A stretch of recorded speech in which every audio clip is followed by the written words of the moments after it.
Tiene el primer turno el Grupo Parlamentario de Izquierda Unida y, por tanto, corresponde la intervención a su portavoz, la señora Douglas. Gracias, señor presidente. Buenas tardes, señor Soler. Vaya por delante que no considero, que desde este grupo no se considera, en principio, que usted tenga responsabilidad política alguna en este asunto. No supone el hecho de ser llamado a la comisión una imputación de responsabilidad política, si me permite la expresión. Se trata de dilucidar, de acuerdo con la información que puedan ofrecer todos los miembros del Gobierno relacionados con este tema, de esa información dilucidar cuál es efectivamente esa responsabilidad política. Ahora bien, sí hay una responsabilidad política en este momento, en este instante, si se quiere, digamos, justificar lo que no tiene justificación.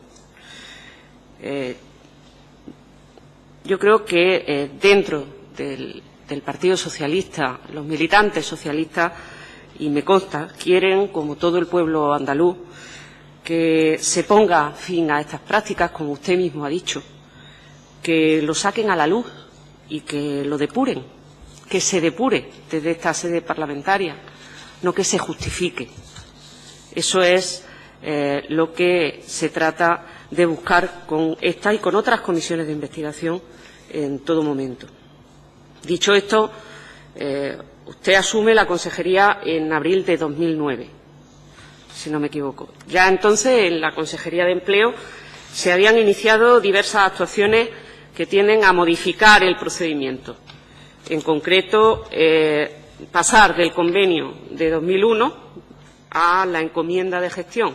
Ya no estamos hablando de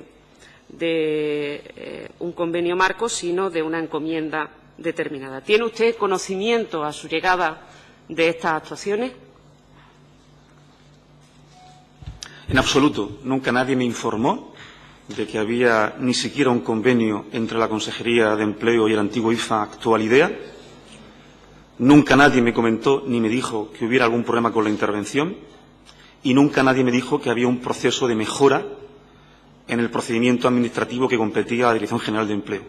Toda esta información la conozco precisamente a la luz de esta comisión y como consecuencia de prepararme de manera exhaustiva la información que le he aportado. Ahora bien, me parece que si aquello ocurrió como parece que ocurrió, es decir, ya en el año 2009, en la propia Consejería de Empleo se estableció un mecanismo de mejora, de perfeccionamiento del proceso administrativo, creo que eso indica la voluntad política del entonces consejero Antonio Fernández de cambiar o modificar aquello que se entendiera técnicamente y jurídicamente que a raíz de las recomendaciones de la intervención fueran susceptibles de mejorar. Sí, pero no sé, perdóneme la ignorancia, pero tengo entendido que usted, como responsable de la Consejería de Empleo, era también el presidente de IDEA, ¿no? Sí, claro. Sí. Entonces, ya en IDEA, 2 meses antes de su llegada, se congratulan de o expresan el alivio de que por fin se haga esta encomienda de gestión o se esté preparando esta encomienda de gestión de acuerdo con el informe de la Intervención General. Es que nadie en la agencia le traslada a usted la información sobre cómo se está desarrollando esto. En absoluto. Puede que parezca sorprendente, y mucho más quizá para los ciudadanos, pero en el funcionamiento ordinario de la Administración son múltiples las decisiones, los acuerdos, los cambios que se producen día a día y que van funcionando según el normal funcionamiento de la Administración. Para eso están los equipos. Hay un viceconsejero, hay un secretario general técnico, hay directores generales, es decir, unidades administrativas que proponen cambios que se comentan o no se comentan, y mucho más en una estructura como la agencia IDEA, muy descentralizada. Es verdad que yo era el presidente, va asociado de manera implícita al nombramiento de consejero de Innovación, Ciencia y Empresa, pero la agencia IDEA, por su volumen, por su estructura, tiene una dotación en equipos humanos muy parecida a una estructura de una consejería y tiene, por tanto, la delegación de funciones, de competencias, tiene autonomía para poner en marcha cuestiones y no tiene, de hecho, es así, no tiene por qué siempre comunicárselo al superior político de la consejería. ¿Y usted, como presidente de IDEA, nunca aprobó un presupuesto, nunca vieron en el Consejo Rector una medida económica? ¿No tenían un control sobre las diferentes partidas presupuestarias que le eran adjudicadas? ¿A qué se refiere en concreto? Porque la agencia IDEA tiene su presupuesto, que se ha aprobado anualmente, en el marco del que se aprueba la Consejería de Innovación, Ciencia y Empresa, y una vez que está aprobado, tiene sus responsables de ejecución de ese presupuesto. El papel del Consejo Rector es simplemente ver los asuntos de trámite de las ayudas, los incentivos a las empresas o los acuerdos que tome ese Consejo Rector, pero ahí no se hablaba del presupuesto de la agencia IDEA. Eso tenía su rutina y su tramitación normal y sus gastos. Pero mientras usted era presidente, lo cierto es que se continuó con el sistema de transferencia de financiación, con lo cual... Bueno, ahora sé que había un convenio y que ese era el mecanismo por el que se transferían los fondos, pero en cualquier caso, señora diputada, es que ese procedimiento era legal, es que el convenio es legal y la transferencia es legal, es decir, todavía nadie... El convenio que se firmó en su día.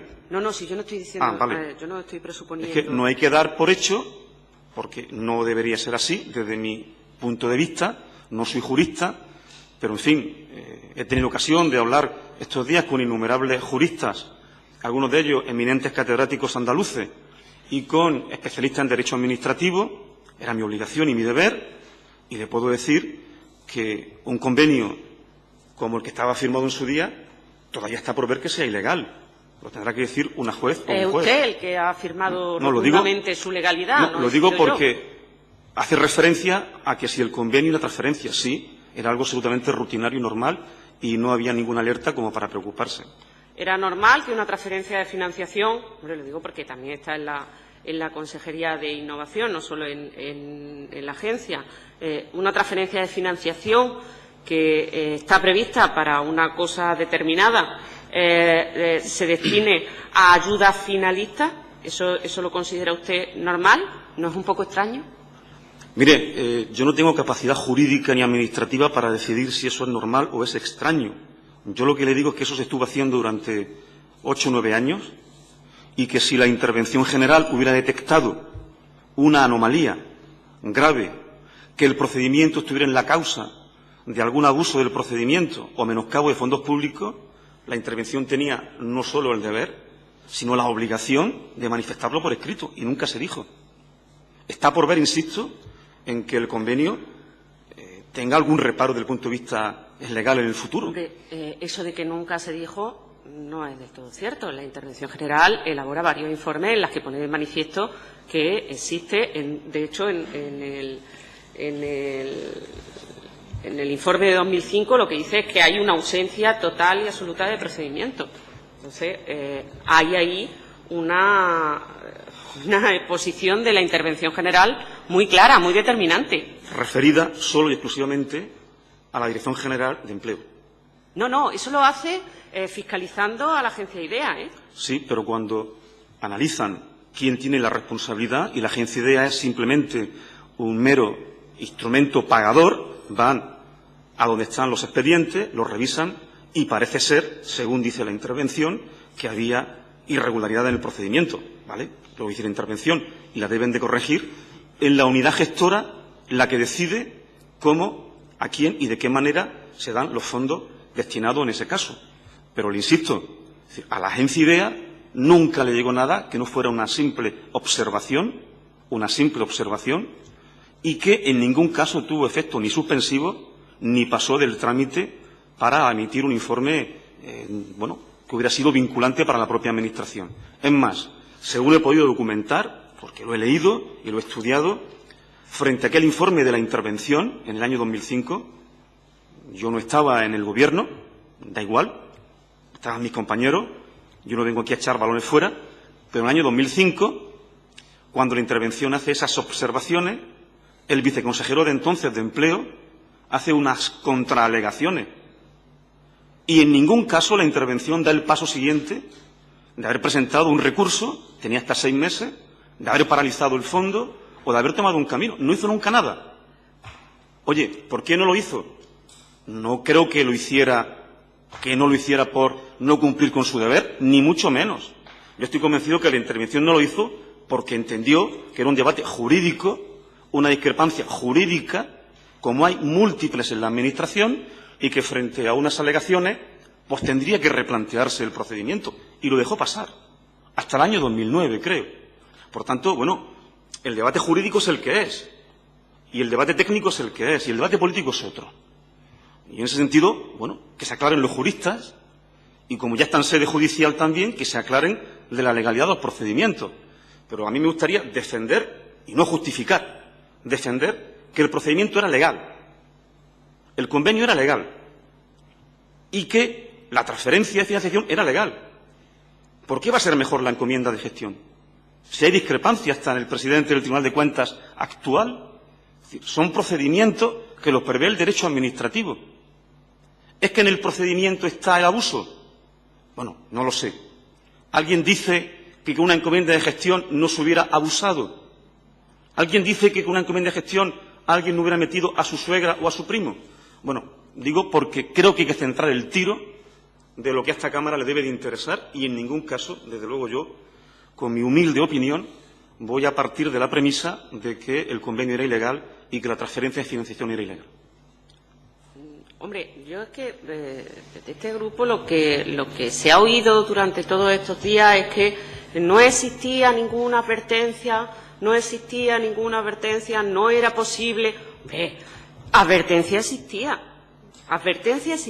El paso siguiente no se dio, pero la advertencia existía interna y externa, porque también conocerá usted, o lo habrá conocido después, que existían incluso informes jurídicos externos traídos al efecto y que precisamente se piden en el momento en el que se trata de mejorar, por seguir utilizando las expresiones que ustedes utilizan, el procedimiento. Luego, se pregunta ¿para qué sirve ese paso de intervención? Que se vayan directamente al otro. El paso de las recomendaciones tiene que tener un sentido. Es decir, modifiquen ustedes esto porque realmente esto no está bien. Y es más, ante las alegaciones de la Consejería de Empleo, la intervención no modifica ningún punto de su informe. Ante las alegaciones, la intervención general sigue diciendo exactamente lo mismo. En el informe definitivo dice exactamente lo mismo.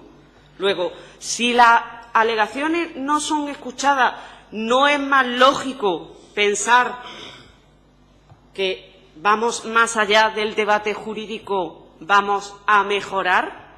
Y usted ha dicho, perdone, que se iba mejorando como si fuera una actuación prolongada en el tiempo, cuando lo cierto es que en 8 años no se movió ni un papel, no se movió ni un poquito, ni un punto, ni una coma, todo el procedimiento que en reiterados informes internos y externos se estaba decidiendo que no cumplían con los requisitos que deberían cumplir. ¿No es cierto? Yo lo que le puedo decir, hasta donde sé, es que a partir precisamente del informe del año 2008, coincidiendo con la etapa ya en el año 2009 que me toca a mí la responsabilidad, por lo que yo ya he conocido, es cuando se produce una mejora sustancial de los procedimientos. Y me consta, porque así lo he consultado, que esa mejora sustancial de los procedimientos se venía precisamente trabajando tiempo atrás por parte del equipo del consejero Fernández, precisamente para adaptarse a las sugerencias y observaciones de la propia intervención general de la Junta de Andalucía. Entonces, pero lo que es un principio, yo creo que, en fin, que se puede discutir, todo se puede discutir, pero que es un principio inmutable desde mi punto de vista, es que la intervención general nunca dio el paso siguiente en el que sí son las líneas rojas que cuando se ponen escritas en un papel se cambia un procedimiento, se paraliza o se toma otro camino. Es decir, es muy frecuente en las administraciones, en la administración local ocurre, yo he sido teniente de alcalde de un ayuntamiento y concejal 8 años, conozco cómo funciona la Administración General del Estado y también conozco cómo funciona la Junta de Andalucía y le puedo decir, aquí hay otros responsables que han sido alcaldes o son o concejales, que es muy frecuente en la Administración que los interventores suelan poner reparos a algunos procedimientos administrativos. Es muy frecuente, mucho más de lo que el común de los ciudadanos podría entender e imaginarse. Es parte del propio trabajo de un interventor reparar cuestiones a veces nimias y otras más importantes. Y eso se somete siempre a un litigio, a una discrepancia entre los técnicos. Y yo le puedo decir que hasta donde he conocido y sé, la intervención, en el ejercicio legítimo de sus competencias, las que tienen encomendadas por ley, no dio el paso para esa línea roja, que por supuesto ya hubiera sido, en fin, seguro no traspasada. Y yo me lo pregunto estos días, es decir, ¿algún responsable público tiene intención o quiere no hacerle caso a la intervención? Es decir, si alguien cree que lo está haciendo mal o está sometiendo, ¿por qué no va a hacerle caso? Es decir, ¿cuál es la razón? No la hay. Es simplemente que los técnicos y el gabinete jurídico de la consejería opinaban unas cosas, se iban validando año tras año y había una interpretación. Bueno, eso es lo que ha ocurrido. Buscar en el procedimiento, desde mi humilde punto de vista, señoría, buscar en el procedimiento el abuso que se ha cometido es errar el tiro, desde mi humilde punto de vista. Bueno, ahora volvemos sobre si es errar el tiro o no, pero entonces creo entender que usted afirma que es la intervención general la responsable de que este procedimiento no se modificara a tiempo. No, señoría, usted no haga conjeturas ni haga suposiciones que yo no he hecho. Yo no le puedo admitir, permítame, con total respeto, permítame, no le puedo admitir esa conjetura, ese juicio de valor previo que no responde a ninguna de mis palabras. He dicho literalmente que si ustedes se acogen a una parte de la intervención para avalar sus argumentos jurídico-técnicos, no políticos, yo me acojo a otra parte de la intervención que, por no hacerse, también entiendo que es tan legítima como la suya. Es decir, si ustedes aprovechan que la intervención hizo observaciones y con eso quieren poner en tela de juicio un procedimiento, yo le digo, con los mismos argumentos, que no hicieron lo que la ley les permite hacer. E insisto, para mí la intervención general de la Junta de Andalucía es sagrada. Solo puedo tener palabras de agradecimiento y reconocimiento a su labor dura y intensa, de hace muchos años, de hace muchísimos años. Cosa distinta es que yo diga que en la ley está el siguiente paso al informe con las observaciones y que eso no ha ocurrido. Y lo que digo literalmente es porque estoy convencido que la intervención no dio el paso porque no tenía que darlo, no porque no quisiera, no porque estuviera condicionada, sino porque entendió que jurídica y legalmente no estaba el tema claro. Al margen de las ayudas a empresas a cargo del programa 3.1L, ¿existe algún otro tipo de ayuda otorgada a través de la agencia IDEA? Sí, claro. Es decir, la agencia IDEA, precisamente en la época de mi antecesor, del consejero Vallejo, elaboró una serie de órdenes, unas convocatorias para las ayudas a las empresas. Órdenes que son conocidas y que han permitido gestionar fondos, unos europeos, comunitarios, otros españoles, para incentivar y ayudar a la puesta en marcha de empresas, a consolidar otras. Y ya más recientemente en mi etapa, aunque venía su origen de la etapa del señor Vallejo, se puso en marcha una orden para ayudar a empresas viables con dificultades económicas, donde la convocatoria era conocida, pública, publicada en todos los sistemas oportunos, donde la convocatoria era telemática, con un registro centralizado, es decir, la convocatoria es pública y hasta la fecha no ha dado, que yo sepa, ni un solo problema. Y también le quiero destacar, porque me parece una novedad que fue significativa, y es que políticamente por instrucciones del presidente Griñán, con buen criterio y buen acierto, se decidió cambiar la política de ayudas a fondo perdido por otras herramientas mucho más adecuadas para el momento, como eran los avales, los préstamos reembolsables y los préstamos participativos. Es decir, en un momento ya de crisis económica, donde lo que faltaba era el crédito, la liquidez y la financiación, modificamos el modelo y creo que ha dado su fruto, ha sido útil, se han beneficiado del orden de 300 empresas hasta que yo me fui y del orden de 12 o 14.000 trabajadores que han podido mantener su empleo. Esa es la línea de ayudas principal que ha tenido la Consejería de Innovación. Señora Doblas, le ruego vaya concluyendo. Hombre, es que me ahorra usted la pregunta siguiente, porque yo le iba a preguntar qué diferencia existe entre unas y otras, pero me la ha contestado usted. Me está incidiendo precisamente en que se trata de una convocatoria pública y ha hecho mucho énfasis en esa publicidad y que esa publicidad, evidentemente, no le ha generado ningún problema. Pero es que, claro, cuando el procedimiento no se ajusta a la publicidad, pues eso ya genera bastantes problemas. En cualquier caso, ¿tenía idea algún tipo de control sobre el gasto que efectivamente ejecutaba? ¿Se refiere de qué programa en concreto? Del 33.1L. La agencia IDEA simplemente ejecutaba los pagos. Simplemente era un órgano pagador, subordinado al papel de la Dirección General de Empleo. No generaba gasto ni comprometía ningún tipo de gasto. No hacía expedientes, no revisaba expedientes, no era su competencia. Era una especie de ventanilla de pago, buscando una eficacia administrativa porque la Consejería de Empleo no disponía de ese sistema o de esa herramienta. Era, que la agencia IDEA se encargaba de pagar después de ser receptora de unas transferencias que venían de la Consejería de Empleo. Pero ni era su papel, ni su competencia, ni la ley le decía que tuviera que velar por eso. Pero si ustedes tienen otro tipo de ayudas a empresas y precisamente inciden dentro de la política de crisis dentro de determinados sectores y en esa ayuda sí ejercen ese control, sí establecen todo ese tipo de expedientes, ¿no era más lógico que toda esa competencia se hubiese trasladado a la IDEA y hubiesen tenido la misma eficacia, la misma agilidad, la misma transparencia, la misma publicidad y no evitar a toda costa el control de la Consejería de Empleo? No, mire, lo de evitar el control yo creo que no ha estado nunca en el objetivo de ningún responsable, por lo menos en la agencia IDEA. Es decir, insisto, la agencia IDEA asume un compromiso como consecuencia de ser el antiguo IFA adscrito a Empleo y Desarrollo Tecnológico y la agencia IDEA gestiona y administra sus fondos propios, los que son sus competencias.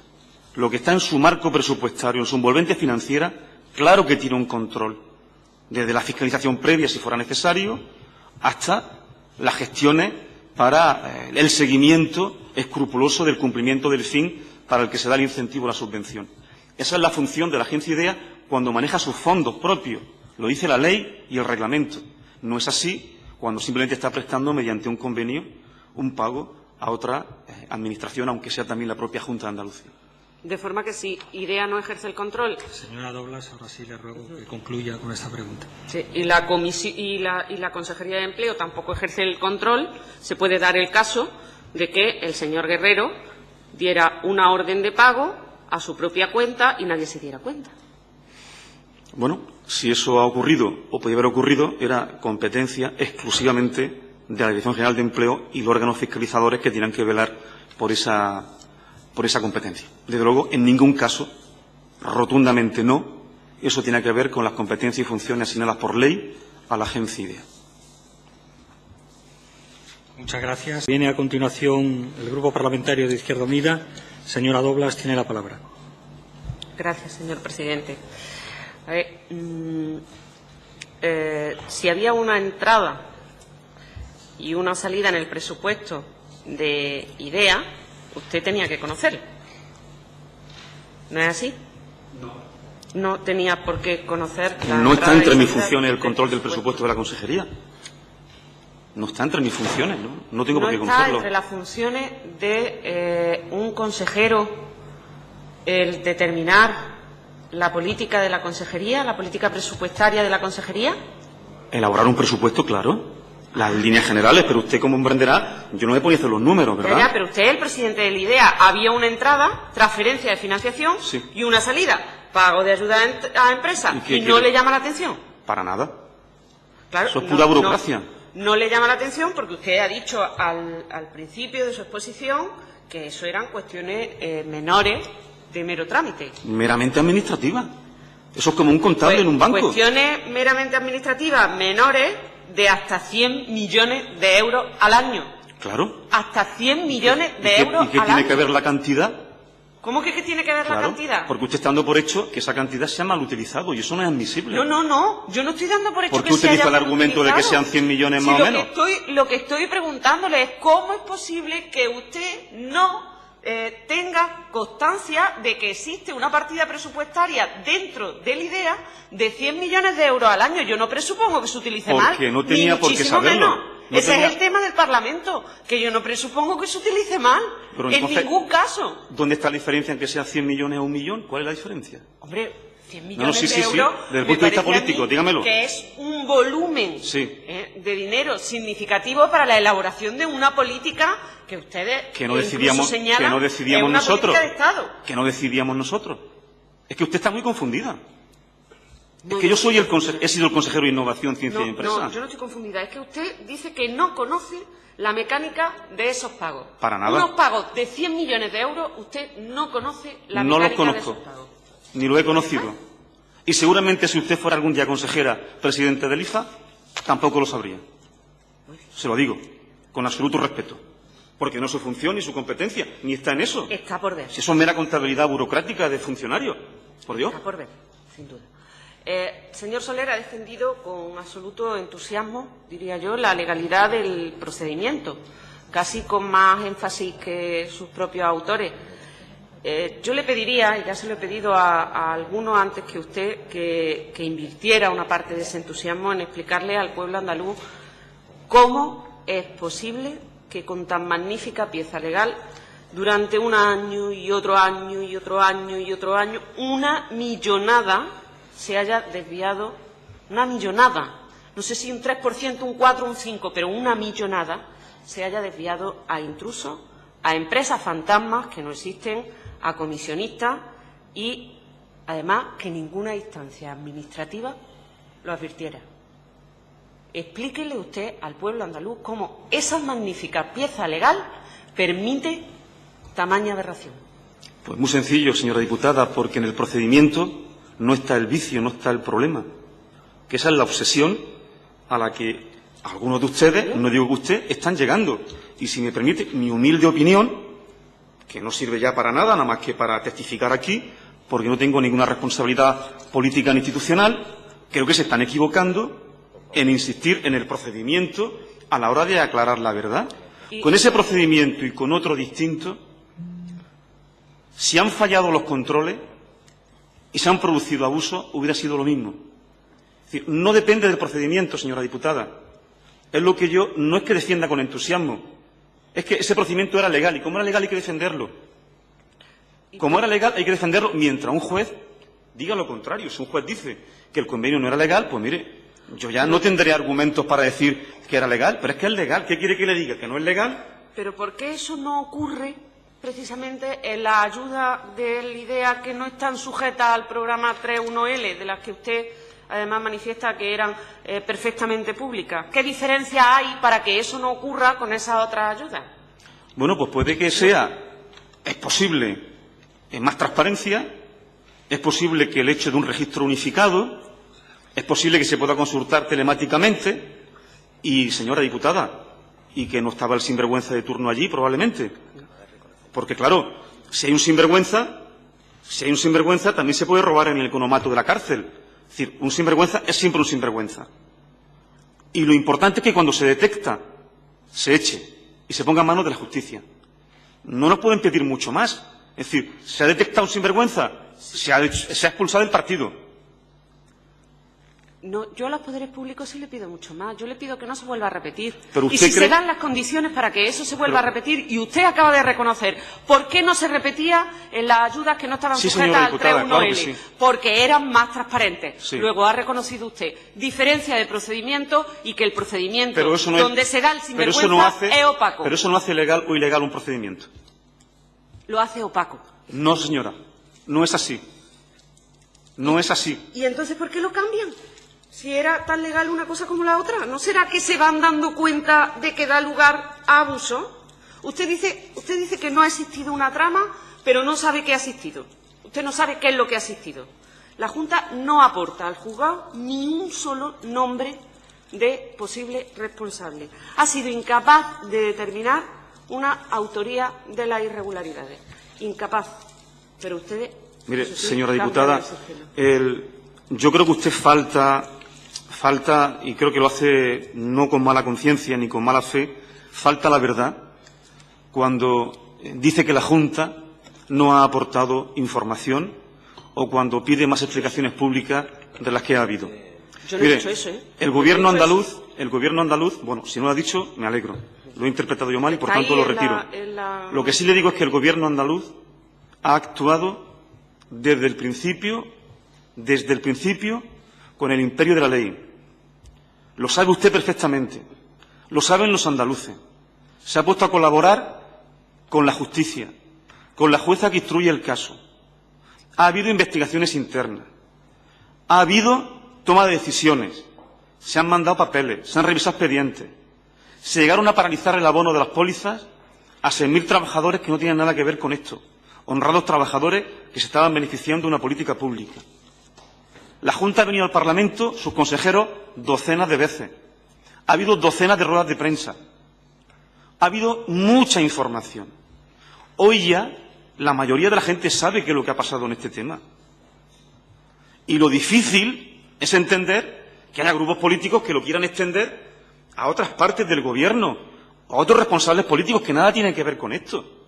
Es que eso, de verdad, no hay derecho en justicia, no hay derecho a que se quiera extender como mancha de aceite un problema grave, muy grave, que está siendo ya instruido por una jueza, a una política de todo un gobierno durante 10 años, 12 años. Es que eso no hay derecho. No hay derecho, no lo digo por ustedes, pero no hay derecho. Porque después de todo lo que se está diciendo, a ver quién va a limpiar la imagen y el buen nombre de muchísima gente a la que han tenido que soportar docenas de páginas en los periódicos. Es que no es posible que haya una instrucción judicial paralela. Esto es sede parlamentaria, esto es un debate político. Y se agarran argumentos jurídico-técnicos donde hasta el Tribunal de Cuentas en Madrid, ante las Cortes Generales, tiene dificultad para entenderlas. Bueno, es un poco absurdo. Es un poco absurdo. Por eso le digo que la Junta ha actuado con absoluta honradez y transparencia. Los presidentes que yo he conocido, el señor Chá y el señor Griñán, a mí solo me han dado instrucciones siempre de velar por el interés general y hacer las cosas de común acuerdo con la ley. Y eso es lo que creo honradamente que han hecho los responsables de las consejerías. Lo creo honradamente. Si no, no lo diría aquí. Y el día que toque se sabrá si es así o no es así. Pero mientras tanto, por Dios, vamos a respetar la presunción de inocencia de mucha gente Creo que está... en todo momento he respetado la presunción de inocencia. Creo que en todo momento se ha manifestado que estamos en búsqueda de información que permita dilucidar la responsabilidad política. Creo que en ningún momento he achacado responsabilidad política ni a su consejería ni a los titulares de su consejería. El dictamen de esta comisión de investigación viene mucho después, pero sí creo que es una obligación de todos los miembros de esta comisión de investigación determinar en dónde está el problema, en dónde está el fallo que ha llevado a que precisamente esos 6.000 trabajadores que ustedes están continuamente nombrando no hayan podido cobrar durante todo el verano, no hayan tenido que comer durante todo el verano porque se han hecho las cosas muy mal. Eso es obligación de estos parlamentarios y de esta comisión de investigación, que no se vuelva a repetir, que no tenga nadie que dejar de comer porque se han hecho las cosas mal y porque no se quiere averiguar dónde se han hecho esas cosas mal. Señora diputada, mucho antes de que su tiempo ha terminado. Sí, señora diputada, mucho antes de que esta comisión parlamentaria se constituyera, mucho antes de que el Parlamento decidiera crear esta comisión, ya estaba el Gobierno de Andalucía trabajando precisamente para que se esclarezca la verdad. Ya estaba trabajando de verdad. Y creo que eso es, en fin, bastante difícil de discutir.